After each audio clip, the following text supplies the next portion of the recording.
Those with nothing to offer also have nothing to hide.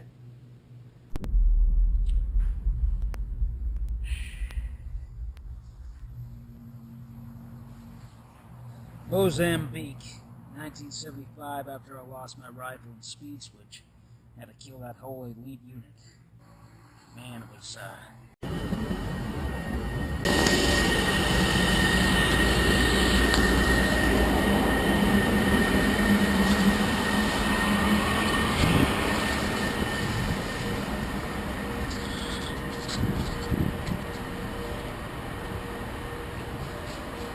2 weeks ago, they called time. I don't know, if you take some other course, I don't know. I don't like making these predictions, but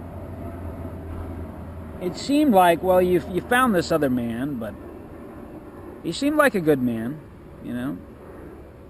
Seemed like a good man, but I'm not sure that you had children with him, and I think that's something I think you like being a mother. I really do think that you like being a mother, and I'd like to do that, with you. I'd like to give you that, So, please, Dania,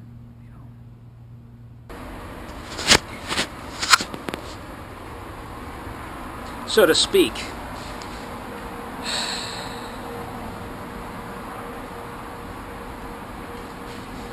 There was this,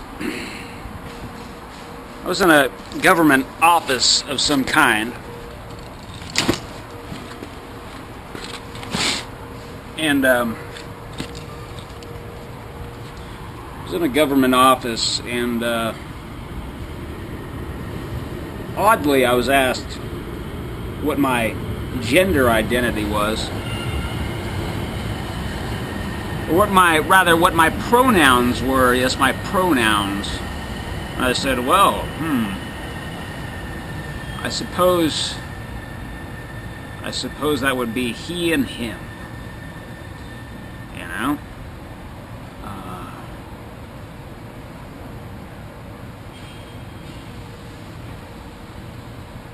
earlier, the week prior, what I had done, I had said, well, I was, queried about my gender identity. I said, well, not really sure. I don't know, I'm not quite sure, sometimes. And so they put me down in some kind of in-between category. They put a special marking down to indicate that possibly I could be swayed, for some nice tidy profits, Now, I'm not necessarily saying that these people are in on it, but there's a policy that they're not to interfere and that they're to encourage, you. And I'm not saying that that's a bad thing necessarily, because some people may, need encouragement, but it's about the extent of the encouragement, or perhaps the goading, or perhaps the manipulation, to include wireless pain compliance conditioning technologies, right? Which I seem to be experiencing. Interestingly, I've got these so-called 5G symptoms. I've got this horrible ache in my hands, and there's arcs of pain. There's electrical arcing, like when I'm typing on my laptop. I get these electrical arcs from time to time regardless, and then I've got this terrible pain that's spreading across. It's coming from the implant, and now it seems to be spreading across my forehead. It really hurts. When I bed down for the night in the place, where I'm at, I'm not getting any strong EMF readings with my multimeter, but I am, you know, I mean, it doesn't take much. The thing is, it doesn't take much electromagnetism to run these very small transceivers. You know, doesn't take much to run these little electrical circuit grids, which are, you know, on this conductive polymer fabric, you know, that they will inject in. I think you know, they're using that technology. That's like one of the newest ones, and there's like this. They run these minute little fiber optic cables. You know, they're very they're like fishing line. You know, even finer. You know, and they found that light actually switches on neurons. You know, so that's the thing that they're doing. But I mean, you know, I think the technology, you know, it may have been implanted 20 years ago. I know supposedly I was implanted, you know, 20 years ago, while I was in the Marine Corps. So I don't know. It may be older technology. You know, at any rate, a CT scan does not reveal it, and that's common. You know, MRIs are what pick up this stuff. And of course, you know that the game is to develop implants that look like that conform to the contours of anatomical structures and look like natural tissue. You know, that would be the final form that this technology takes. Now, I don't know if that's already present or what. I'm sure there are people working on that. At any rate, they've been doing this pain compliance thing with me. I hope that it's only, you know, you know, this is just affecting like the pain center, you know, in my brain, and nothing actually. There's no actual physical degradement going on. You know, physical degradation going on. I hope, you know. But it's like I got this thing in my lower back. It's very disconcerting. It's like my bones are crumbling. That's how it feels. I don't, you know, I'm trying to get some exercise. You know, I'm trying to eat a healthy diet. You know, when I bed down, you know, at some point during the night, I'll hear that high-pitched whine. I'll listen to this. Seemingly, there's like this biomechanical insect deep in my ear. It's kind of whipping around, and I've experienced that, you know, that before. Really on both sides, but now it seems to be the one that's active is in the right ear orifice. Supposedly there are these little cochlear implants that I read about in this this book that lists all these different patents related to MK Ultra. Of course, the bulk of those were destroyed in 1973. It's just too damning, you know. It would bring about too many lawsuits. So anyway.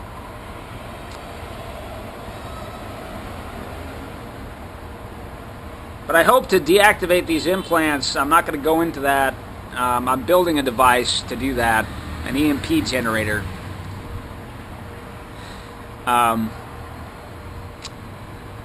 You know, they're just different ones, and I want to make a very powerful one. And you know, it's fairly powerful. You know, fairly powerful enough to short out the microcircuitry in these implants. So yeah, guys, I mean, you can be accessed. They can put you on a hypnotic drug. They can blow some devil's breath into your, you know, that's a classic thing people have been doing for thousands of years. There's other hypnotic drugs been used around the world, you know. It's an old technique of these fucking witches, you know, in league with you know, the demonic forces, and you know, they've just been doing this stuff for a long time. So, and that's when, you know, once they do that to you, then they can, you know, insert the needle, and doesn't have to be a large gauge needle, you know.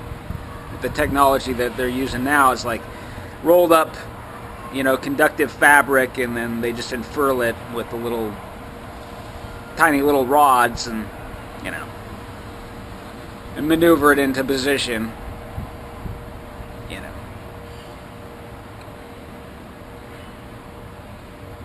Maybe use an ultrasound, you know, to see where it is, or I don't know, or you just, you know. But ultrasound doesn't reveal a lot of this stuff, and nor does a CT scan, as I said. Gotta get an MRI, though. It's very hard to get an MRI, and of course, you know, there are laws that forbid you interpreting that you can get an MRI, but then that data has to be interpreted in another geographical location, at another geographical location. So, at a different facility than where the scan was produced, you know, where the scan was done. So that's how sensitive it all is, because they don't want all these lawsuits, you know, against the U.S. government to come flooding in, swamp the system, you know. So they've been using pain compliance. Whenever I reached out to, I tried to reach out to the Dania, and I made some videos where, you know, I haven't even uploaded those, you know. Come to think of it, I took some footage, you know, earlier, I mean, weeks or months ago, and they've simply prevented me from uploading that through pain compliance and disassociations, and you know, I just know, you know, she's got, so it seems to me, I mean, she's got people in her life manipulating her, and then I don't know. You know, the reality is that these the average psychological professional is way behind the times, and furthermore, they're told to disregard any information of this sort, though it's, I mean, microwave frequencies, radio frequencies used for mind control, I mean, that's old news. It's 1950s technology, you know. And there's been all this documentation, all these different news stories over the years about that. Really extensive documentation internationally, you know. Different international stories, okay, different things, different events, different occurrences. I personally I've encountered in 4 separate books mention of the situation in Moscow in the 80s, where the U.S. Embassy was being hit with microwave weaponry. The KGB was employing against the U.S. Embassy there, and it was causing all this, insomnia and irritation and headaches and nausea and bad dreams, when they did sleep. And later, most of those people died of cancer, within a few years. I mean, I've encountered 4 different references in 4 different fictional books, actually, to that incident in the 1980s, I mean, that's just one incident. More recently, in Cuba, they were talking about how the Cubans were using not sonic weapons. They're saying that they were microwave weapons now, and that does stand to reason. I mean, that was a very recent story. So,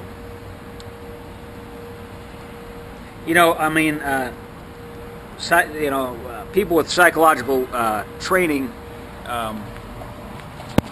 they'll know about Pavlovian conditioning.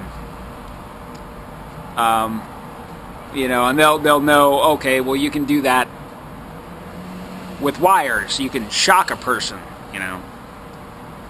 But of course, you can do it wirelessly now with the nanotech, the nanoscale devices we have now, and they're RF activated, they're RF frequency activated, and just the stuff coming from radio towers, is enough. And of course, we got the 5G cell phone towers, which are enormously powerful, actually. They're not just twice as powerful, they're actually thousands of times more powerful than what we've had previously for cell phone communication. And they can triangulate, and they can you can be hit from all sides. So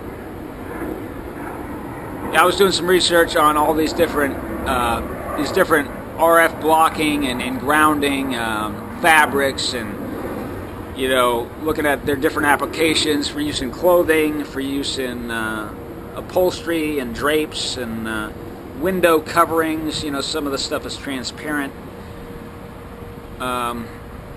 Looking at some different options and looking at purchasing some, so at least I'll be protected while I sleep. Nobody's using a microwave emitter like in the next room, or below me, like in the apartment below, or anything like that. So at this time, that's not happening. So that should be enough.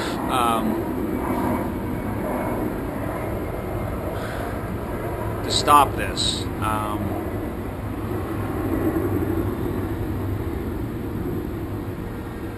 I've been doing a little bit of research on these ancient, more ancient technologies that were proof against, found to be proof against black magic, and some Chinese stuff, and some Tibetan stuff, and I'll let you know.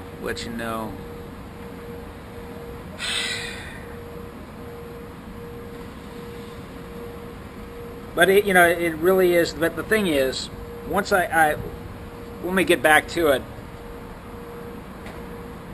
When I said that perhaps my gender identity was ambiguous, I was ambiguous about that.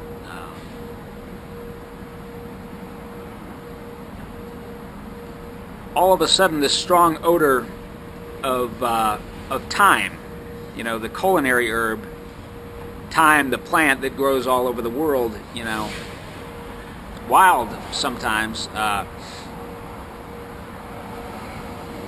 it's very commonly cultivated. I mean, a strong odor of thyme, I just noticed that, and I looked to the open door. There was no breeze coming in. Looked around the room, there was no vent in the room, no vent, no sudden shift of air, nothing. Just this odor of thyme. And then I remembered back, I remember being in this room. I was talking to my handler, and I was having a prevision. I was, I was telling him about it. I don't know what drugs they had me on. Maybe a psychedelic, and maybe some kind of opioid. I'm not even sure.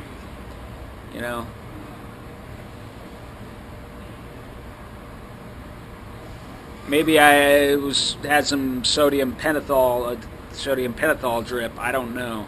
Maybe they had me restrained. I don't know. Well, I think at that point, I always, eventually I would comply with all this stuff, because it's they're just gonna, those drugs, they're really powerful. And,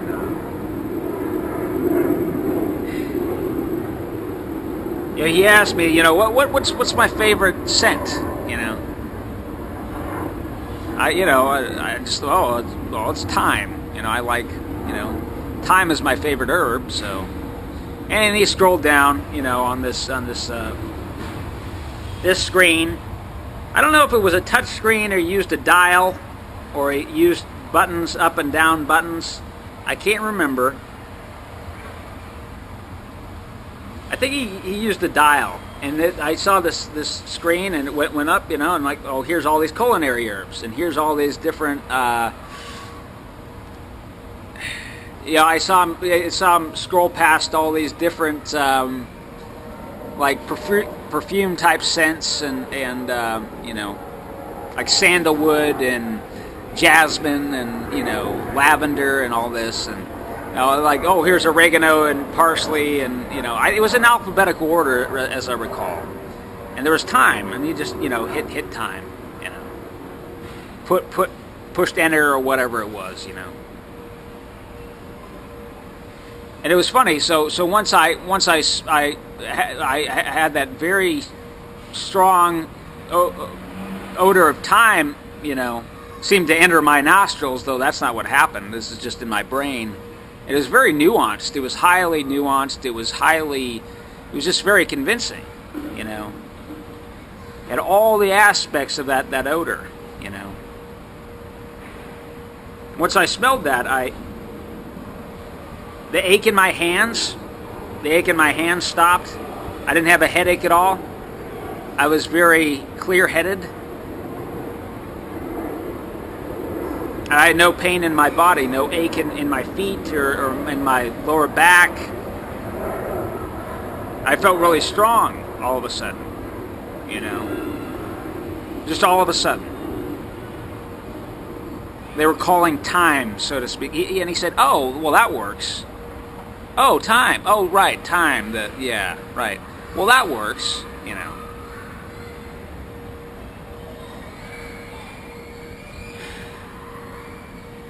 So for the rest of the day, I was feeling okay.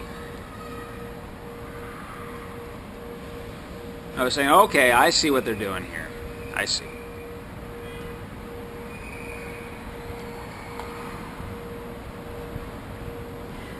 But then I started to veer off out of that program and said, this doesn't make any sense.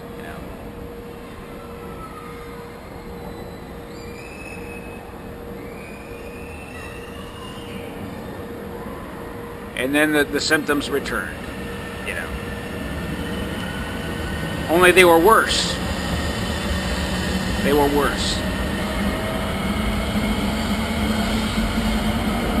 I will be able to, I think I will, I am building the little EMP generator. It's not enough to, wipe out all the electronics around here or anything like that. It's just, it's directed, it's a directed energy device.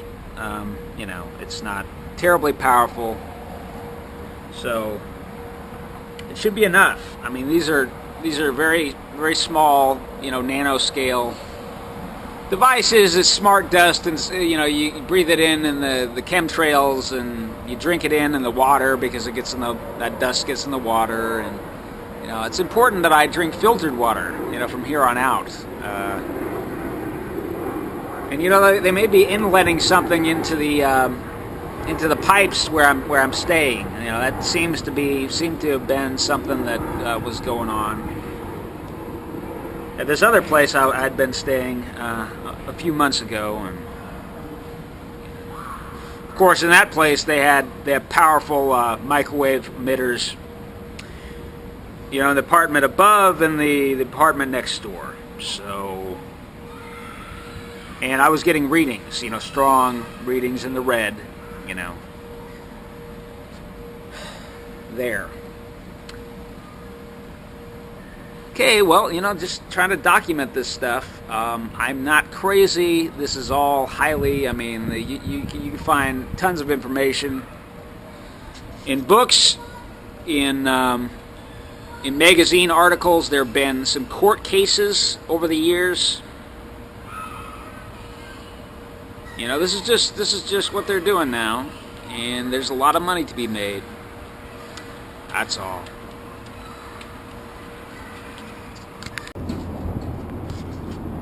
It's been a long time since I had an elevator ride.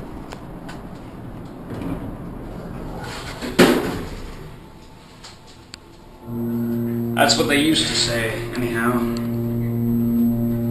Back in the olden times.